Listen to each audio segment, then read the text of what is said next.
Well, U.S. Defense Secretary Lloyd Austin meets with Israeli leaders and emphasizes America's commitment to Israel is unshakable, adding Israel is not alone. He also told reporters America is not dictating timelines or terms on the battlefield. White House correspondent Owen Jensen reports. Owen?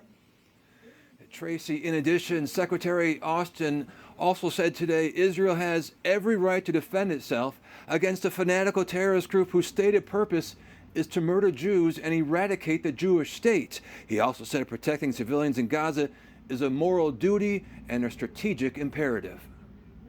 In Israel, U.S. Secretary of Defense Lloyd Austin standing alongside Israeli Prime Minister Benjamin Netanyahu, making it clear that America's commitment to Israel is unwavering, and no individual, group, or state should test our resolve.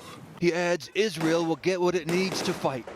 We'll continue to provide Israel with the equipment that you need to defend your country, Mr. Prime Minister, including critical munitions, tactical vehicles, and air defense systems. The defense secretary's visit comes as France, the UK, and Germany join global calls for a ceasefire in the Israel-Hamas war.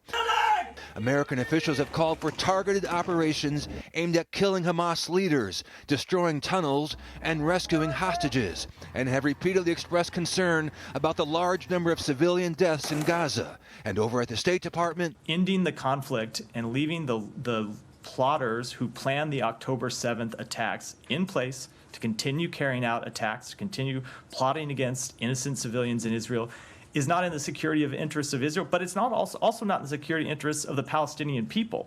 Meanwhile, earlier today, President Joe Biden and his family gathered at a Catholic church in Delaware to mark the anniversary of the deaths of his first wife and daughter, who were killed in a car crash in 1972. And just last night, an accident caused a brief scare for Secret Service.